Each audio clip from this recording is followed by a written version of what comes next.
ചതിയൻ ചന്തുവിന്റെ കൊടുംക്രൂരതകളെ പറ്റി നിങ്ങൾക്ക് എന്തറിയാം? ആവശ്യത്തിലേറെ. ഇരുമ്പാണി തട്ടി മുളയാണി വെച്ച് പൊൻകാരം കൊണ്ട് ചുരിക വളക്കാൻ കൊല്ലന് 16 പണം കൊടുത്തവൻ ചന്തു.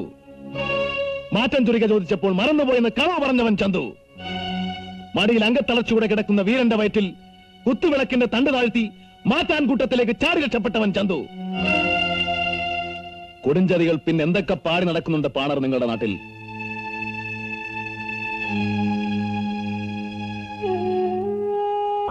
എന്ത് കണ്ടിട്ടാണവൾ ആണും പെണ്ണും അല്ലാത്ത കുഞ്ഞിരാമനെ? അതാണ് ആളുകൾ ചോദിക്കുന്നത്. മാലോകരുടെ ചോദ്യത്തിനോ നിനക്കോ മറുപടി വേണ്ടത്? പറഞ്ഞുതരാം. നീ അടക്കമുള്ള പെൺവർഗം മറ്റാരും കാണാത്തത് കാണും. നിങ്ങൾ ശപിച്ചുകൊണ്ട് കൊഞ്ചും, ചിരിച്ചുകൊണ്ട് കരയും, മോഹിച്ചുകൊണ്ട് വെറുക്കും.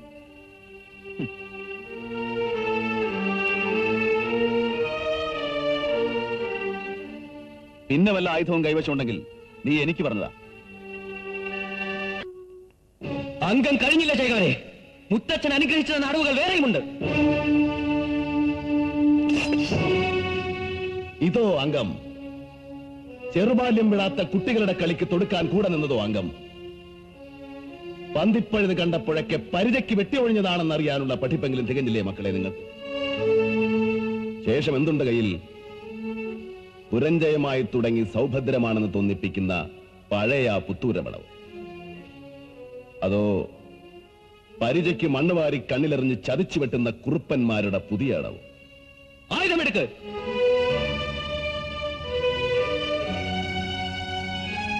ചന്തുവിനെ തോൽപ്പിക്കാൻ നിങ്ങൾക്കാവില്ല.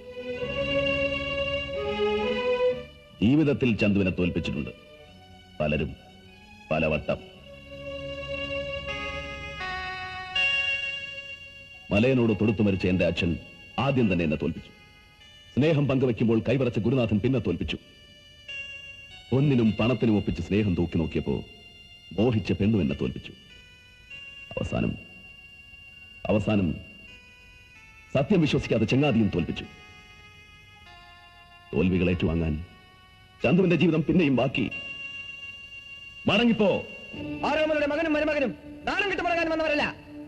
അംഗമുറ കൊണ്ടും ആയുധബലം കൊണ്ടും ചതിയൻ ചന്തുവിനെ തോൽപ്പിക്കാൻ ആണായി പിറന്നവരിൽ ആരുമില്ല.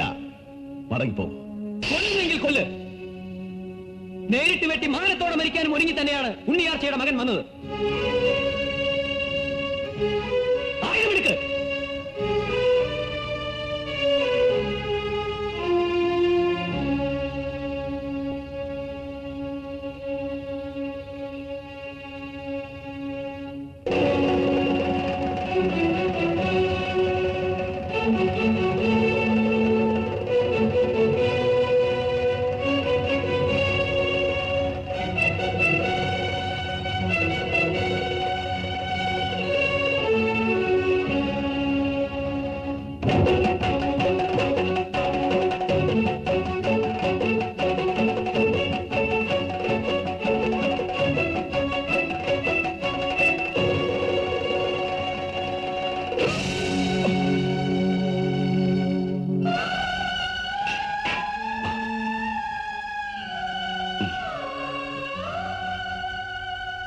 നിങ്ങൾ തോൽക്കരുത് മക്കളെ, തോൽക്കരുത്.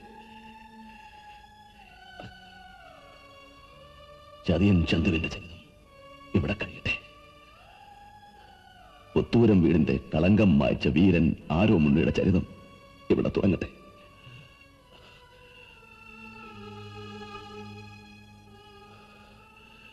തല വെട്ടിയെടുത്ത് അമ്മയുടെ കാൽക്കൽ വെച്ച് വണങ്ങണം. നാടുവാഴിയിൽ നിന്ന് പട്ടും വളയും വാങ്ങണം. നിന്റെ പേരും പുകളും മാലോകർ വാഴ്ത്തട്ടെ. എനിക്ക് പിറക്കാതെ പോയ മകനാണല്ലോ നീ. അവർ തന്നെ മാറ്റട്ടെ, എന്നും മാറ്റട്ടെ.